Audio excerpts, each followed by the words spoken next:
Hey everybody, I'm going to be talking about sharpening spurs a little bit.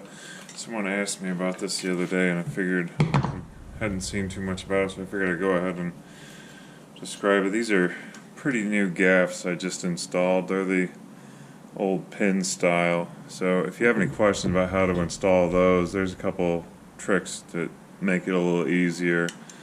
Let me know. I'll do something on that. I posted it on Instagram, but it can be quite a challenge. Anyway, first the tools I'm going to use are, nothing real crazy. These are Buckingham steel spurs, pre-2007 because of the fluted pin, replaceable gaff design. This is the gauge, and I'll show you how that works, and it's generally a rule of thumb. And then I use a pretty coarse flat file and then a fine one for getting burrs off and finished edge.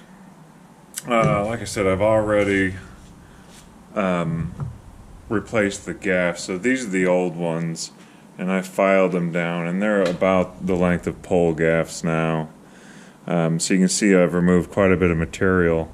And one thing to keep in mind is, as you are filing them, you got to be mindful of your profile so that you have this transition to get penetration through bark and into the wood.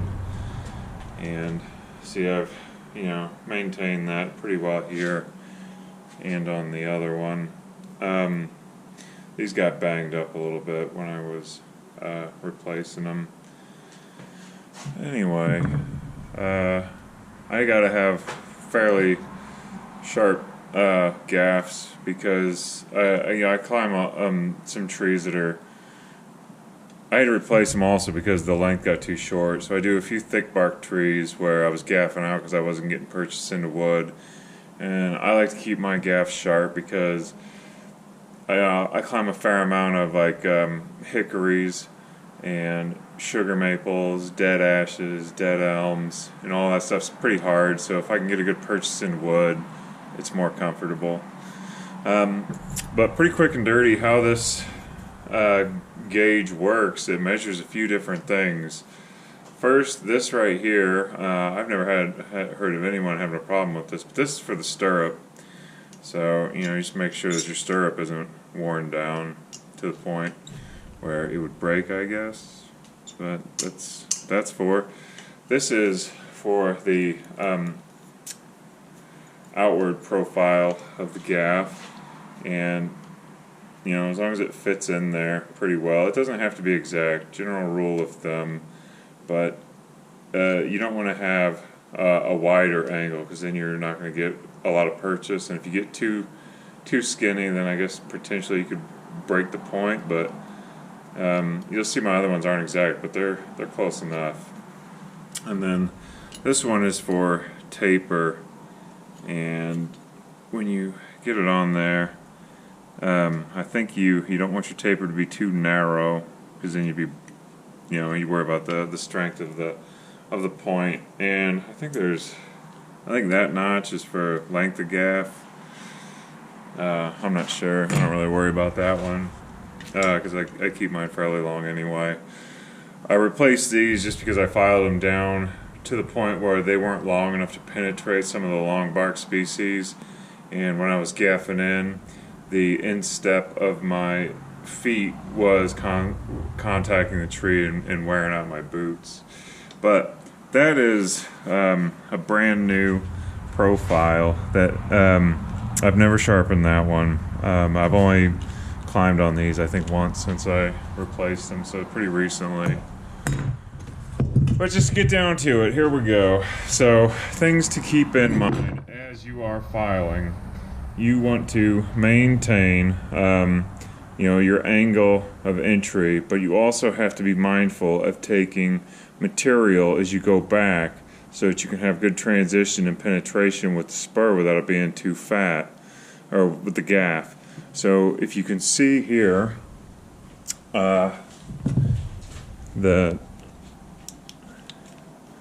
this is where you focus on the point and then you bring it back, and I've been taking material on the way back. the transition, and you want this surface to be as flat as possible because it's flat when it's new. It doesn't have to be perfect, but pretty close.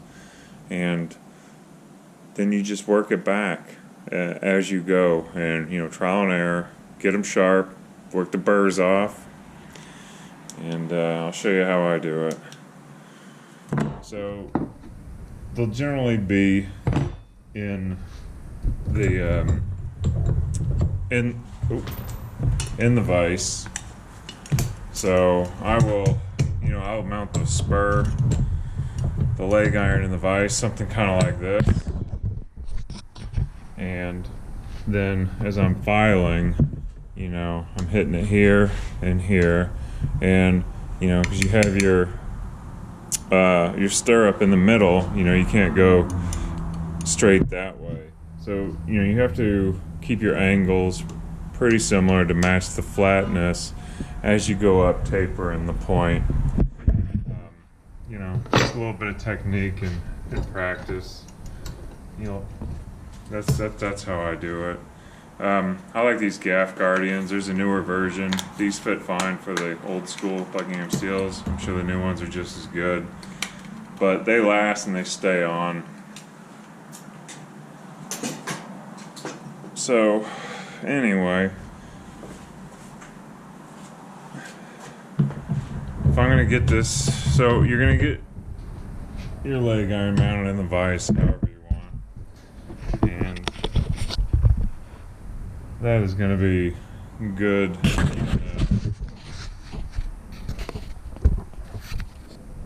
And so I will just start with the course file, and I'll be starting kind of further back where I'm going to be taking material down. And as you can see, looks like maybe there was a slight bit of a ridge here because that's where I've been taking the material. Pretty close to flat, but I'll be watching the material that I'm removing as I go and make adjustments. So I'm right hand dominant, so I'm probably going to do most of them this way, but I will be mindful of keeping this edge almost the same, and we'll flip it to doing both right and left-handed. And as I'm working them, I'm going to be watching the material being removed.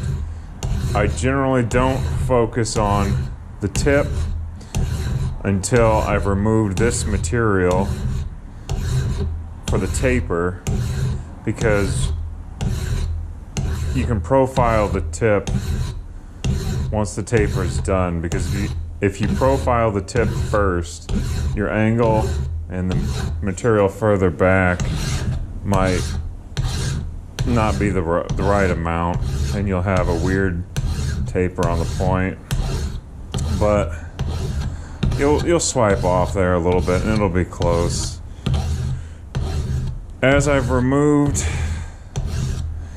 and you want to be filing generally this way, but you've got when these are mounted, you're going to have your leg iron and stirrup here, so you got to come in at the side. And once I'll get, a taper of the top of the gaff towards the leg iron, or profiled similar to how I want it,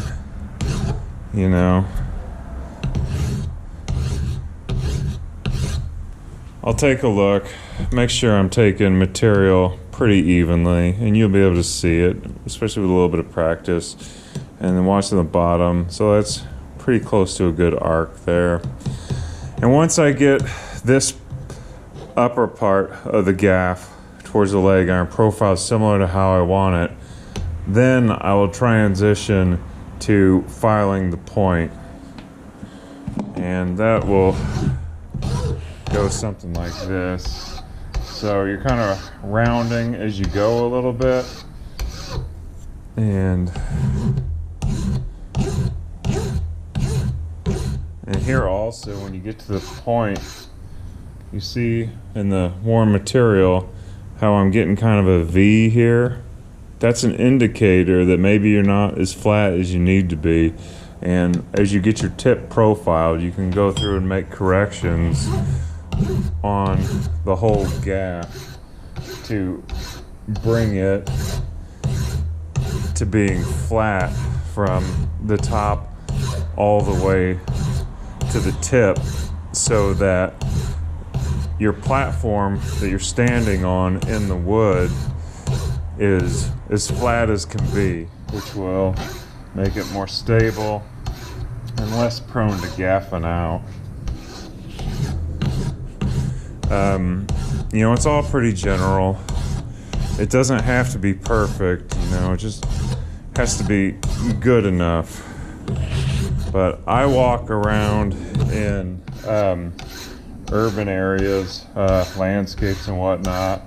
I step on a fair amount of rocks and bricks, and when I'm south of town, I live in Indianapolis, so central Indiana, but I work in all over the state really. But when I'm in southern Indiana, some of the hillier terrain, if I'm on a side slope, they'll have shallower soils with where it's not too far down to the limestone bedrock, like in ravines and stuff, and I'll drive a point right into the limestone, and that'll dull the point. And like I said, when I'm doing a lot of like sugar maples and shagbark hickories, especially the shagbark hickories, you'll get purchased into the bark, and then a big plate of bark will slough off and your foot will go with it, and then you have a hard time gaffing back in because you're not all the way through the bark, and the bark's come off. Now it's stuck on the end of the gaff. So, you know, if you're sharp enough to just pierce through it from the get-go, you're better off. And always another tip with doing shagbark hickories, no matter how easy it looks, I highly recommend setting or pre-installing a line from the ground, because if you think you're going to sit there and easily flip line up a shagbark hickory, my friend, you are wrong. But lessons learned the hard way.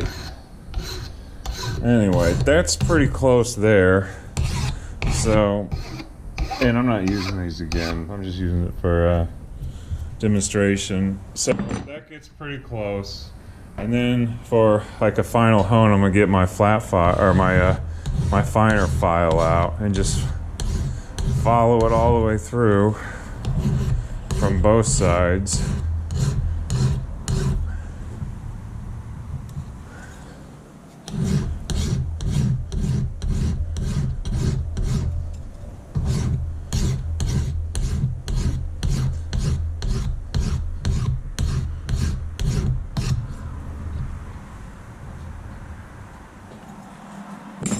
If I were doing this for real and something I was going to use, taking this material, and I would transition this a little bit more so I'd have a better point. But once I get the edges and the point similar to how I want it, you're going to have a bit of a burr. This is the only filing I do on the outside, and the only reason I do it is to knock off the burr. It's not for any profiling purposes or anything like that. And then I'll hit the flat part. See, I got a burr popping up here. I don't even know how much it really matters. I'm sure that would wear right off in operation. But so I will get that profiled, get the burrs knocked off, and then good enough. And then I will take the spur or the gaff, and I will check it against. So I think that's the minimum length it should be, and that's probably. So I'm close to pole gaff size. Anyway, I'm going to check the profile. So, you know, I could, ideally, like I'm pretty close. Maybe I'd take a little more material off right there to fit it better. But that's pretty close. You know, my point is not too narrow.